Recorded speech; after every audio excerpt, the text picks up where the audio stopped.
الذي يوزع فيه العصافير على فمي.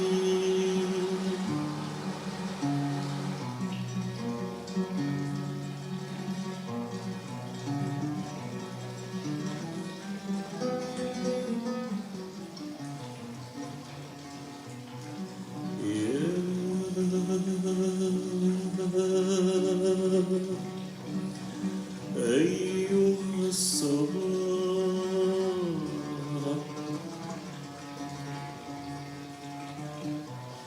يا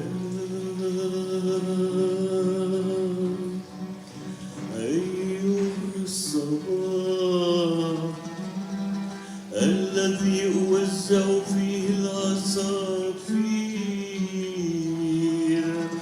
على فمي فتغني فتغني فتغني. أبدأ من يميني، من شاعر كثيرون من الشعراء يعرفونه هنا، يمثل أحد أبرز وجوه التجربة الشعرية الجديدة في المغرب. ينشر قصائده هنا وهناك في الجرائد والمجلات، حريص أن يصدر دواوينه التي إما تصدر في أزمنة متفاوتة، لكن يلاحظ على عبد الجواد العوفير أنه رسم لنفسه مسارا خاص، وقصيدة عبد الجواد العوفير تشبهه كثيرا. لا يكتب إلا تحت رغبته الذاتية، يحاول أن يطور هذه القصيدة كي يصل بها إلى مداها، هذا المدى الذي يبحث عنه كل شاعر والذي يجهله تماما. لا نعرف إلى أين تتجه هذه القصيدة ما دمنا لا نعرف إلى أين يتجه هذا العالم. لكن دعونا في هذه اللحظة نطلب من العالم أن يتوقف قليلا وينشغل بتفاهاته، ويدعنا نستمع إلى بعض من الشعر مع الشاعر عبد الجواد العوفير. مرحبا بك. الريح صمت يرتدي العاصفة،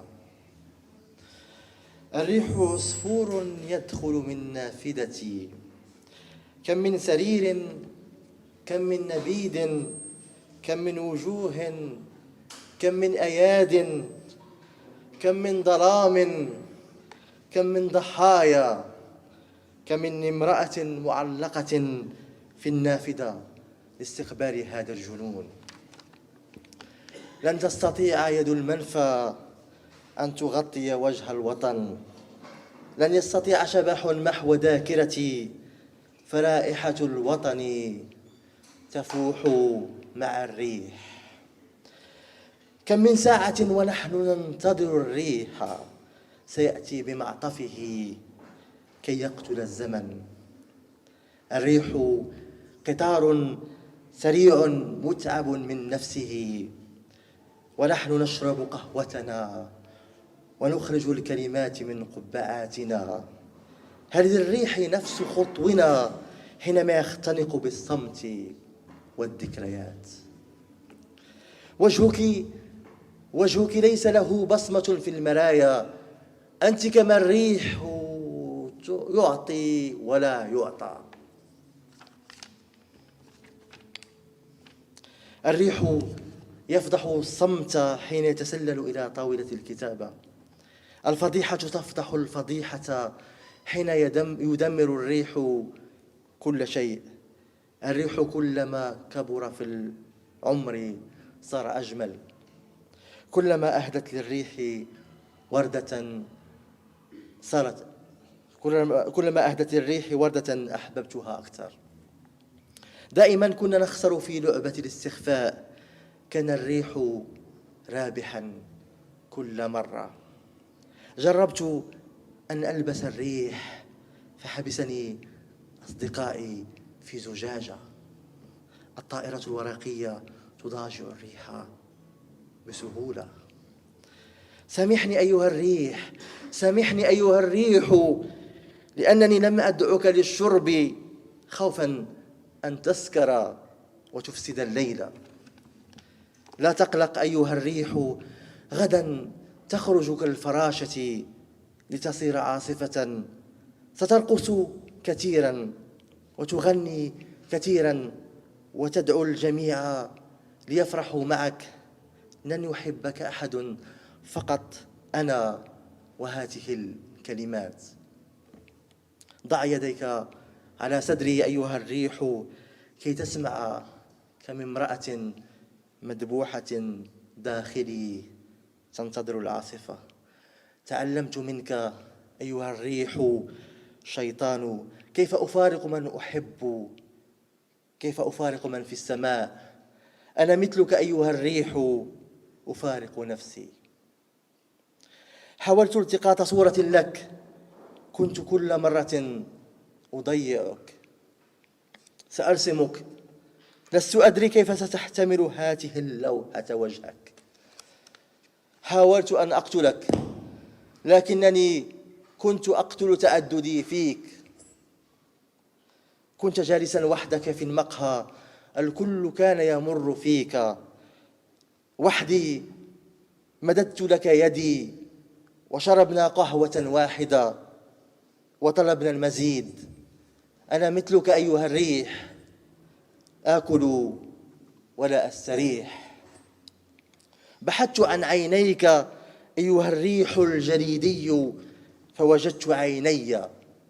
بحثت عن صوتك فأجابني صوتي.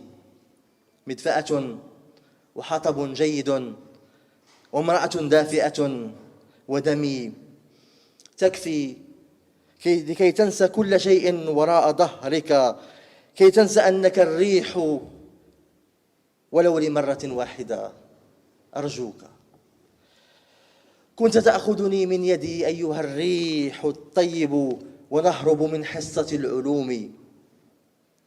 كنا نمسك الغيوم بيدينا ونضحك حتى تلتقي الجفون بالجفون. كنا حكيمين ونعلم كل شيء، وحين رسبت في مادة العلوم سمعتك تقول للمعلم خذ عيوني. سبحانك أيها الريح تشد بالذاكرة فتكنس كل شيء. عندما ستهجرني الكتابة ستبكي أيها الريح الشتائي علي كثيرا، وسأبكي عليك كثيرا لأننا كنا ندمر بعضنا. صوتك ريح يمتصني فأغرق داخلك، هكذا تصيرين وردة. يهجم الشعر من نافذتي، يستعد الريح للعاصفة. ظلي وديعة، أنت جميلة حينما تصيرين وردة في مزهرية. دعونا نبتعد قليلا عن حرف الخاء وعن الشين، ودعونا نستدعي كلمة من أحد قصائد الشاعر عبد الجواد العوفير. قال الجميلة هي من ستقرأ بعض من ترانيم كانت قد أهدتها سابقا إلى روحها. توجتها كتارة روائية لكنها ظلت مبللة بالشعر وبالقصائد، وجاءت إلى هنا إلى مدينة الصويرة كي تستعيد هذا الألق وهذا الترياق الذي يجعلها دائما مبللة دائما بالقصائد. الشاعرة عائشة عمور. مساء المحبة، مساء الشعر. في البداية أود أن أتقدم بعبارات الشكر والامتنان لدار بيت الشعر بمراكش في شخص الأخ العزيز الصديق الشاعر الكبير طبعا عبد الحق مفراني. كذلك الشكر موصول للمديرية الجهوية في القطاع الثقافي، وشكرا لكم. سأبدأ بقصيدة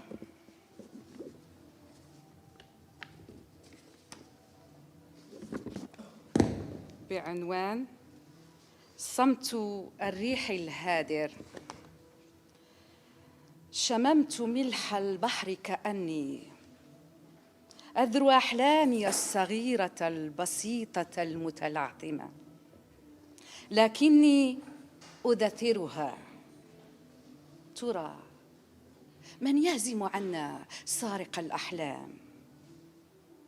سأبوح بكل أسراري للريح، للبحر، للفجر الذي تراه الطيور. لماذا كلما تململ حجر سمع موج صداه، سمع الموج صداه، يشك الجسد في أطرافه. أنت أيها الحجر تتنفس هواء ليس لك، والعشب والأرض والسماء.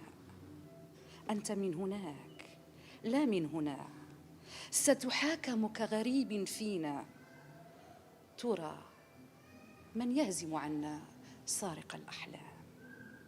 وماذا يفعل الريح في هذا الهواء الإغريقي الذي يسكننا، يسكنني، يسكن لغة تفرقنا وتأسرنا؟ آخذ من الموتى صمتهم لأخمش بياض ذاكرتنا، أفتحها لأميط قشرة الوقت. ماثلة هي ما تزال، وباردة كالثلج، كالكفن الناصع البياض، كالموت، كالخواء، كاللا شيء. من يهزم عنا سارق الأحلام؟ لا من عدم أصيح، لكن أقاسمك اللهب الضاحك أيها الثلج. أنا لا ألعن الظلام يا صديقي، أنا ألعن الظلال المعتمة فينا. أخاف مني لا منك. لي لغات مجهولة تخشى منتصف الليل ومساحيقه. أهمس في أذن فاغر عليك لعنة الموسيقى الهادرة. كيف أخط باليسرى ما تركت يميني؟ تناثرت الكلمات الدافئة ثكلى على رصيف الكون، داستها أياد تمصمص الإسكيم البارد. لم تعد الأيادي تسرق القمر، خبا كما تخبو الأشياء الصغيرة. الموسيقى تمزق أحشاء الكون لا زرقة السماء. كأني أمطط وقتاً بلا زمن، كوناً بلا روح، فضاء مكاناً بلا فضاء. أيتها النوتات البيضاء البلهاء، استجمعي قواك فقد راح القمر. شكراً. قصيدة ثانية بعنوان كأني أغزل شمس المساء. يا أنت الذي لم أكنه ولم يكني، خذ سفينتي ولا تنشغل بالخواء، انشغل برواء الروح. فكم كنت أحرس شاطئاً ليس لي، في هذه المدينة تصارع الموج والسفينة، كأن الغيم يرج الليلة في حلكتها. فيا عسل المدينة ما ألد امتلاءك، ويا عسل الدروب ما ألد نخبك ونحبك ونخبك. إن شغلت بالسواد انشغل بالبياض. أكلما أضاءت الشمس أحلاماً أوغلت في الغروب، وأوغلت في دروب الموج، لعل جزره يتفقدني فأجد شين الشعر كالوشم، أو كوحم المتكامل الذي مستفعل. فلا تموسق وزناً ليس لي، كأني أغزل موج البحر. ذلك السرب، ذلك البياض. أيها القادم من ظل الشمس، هل ترتجف العين؟ كيف نطرق أبواب العدم؟ أأغتال البحر أم القصيدة؟ بحر هنا وبحر هناك، فيا ليت شعري أي الموج لي أيها الرمادي. لا زلت ذلك الطفل الذي كنته، تعيد رسم البدايات لرذاذ النهايات، في نهر في بحر لا يشيخ، ولا أنت رمادك يعيد ردم النهايات. أنت لا، أنا لا أموسق الكلمات الثكلى. ذلك الطفل لم يعد، تلك الطفلة لم تعد، وأنا لم أعد أخسف علي من ورق الدفلة.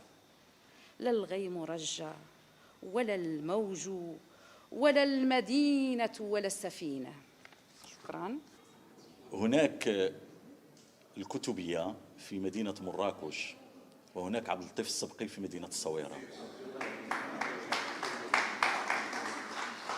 ونكاية في أحد الشعراء أدعوه خالي، وسأقدمه بهذه الصفة.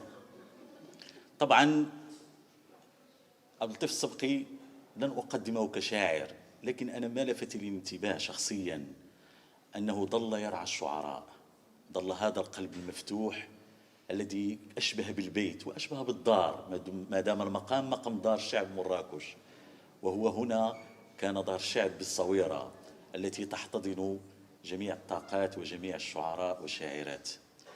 طبعا رغبنا أن يشاركنا اليوم ليس فقط كشاعر، لكن فليعتبرها بطاقة محبة من دار الشعر مراكش مباشرة إلى قلبه وروحه. الشاعر عبد اللطيف السبقي. ردي علي من الأيام ما احترق، الصمت أبكم ما نديته نطق. ردي علي من الصلصال أغنية، فالروح تحنو إلى النايات مذ أبقى. ردي علي خطى الصبيان ما رجعت، أطياف أمس أتاه الشيب فانفلق. ردي علي قصيدا بات يسكنني، ما ضاق صدر هوى الأحذاق فانتشق. المشاركة الثانية: سر المدام لا يبلى ولو كذب. سر المدام لا يبلى ولو كذب، فانصت لصب سقى أضغاطه الحبب. وانطر على ما مضى بعد الذي رشفت، أطياف مرتعنا يغتالنا اللعب. نلهو كأن المدى ما عاد ينكرنا، واليوم نأسى فكم لاموا وكم عتبوا. أتلو ومن سفر ذاك الأمس ملحمة، أتلو ومن سفر ذاك الأمس ملحمة، صيغت بماء القوافي ليتهم طربوا. نخطو حفاة نباري ظلنا أبقا، إن عز سعي كفانا اللهت والصخب. نثني على جاسر آياته نزق، والهزء ممن تناه الخوف والتعب. عطر المراسيل كم ضاعت معاتبها، تأتي على الدمع مضرارا متى عتب. أستوقف الحرف أبري نسغه بيد، تحنو على الظل ما ضاقت به اللجب. أستل من ديدن الأزمان ما كرهت، كي لا يباري رحيق الديدن سغب. شكرا لك. في زين ملوث بدماء الغدر، نعلن أننا ما زلنا أحياء في كل المدن في كل القرى. نعلن أننا ما زلنا أحياء في كل المدن في كل القرى. نعلن أننا ما زلنا أحياء في كل المدن كل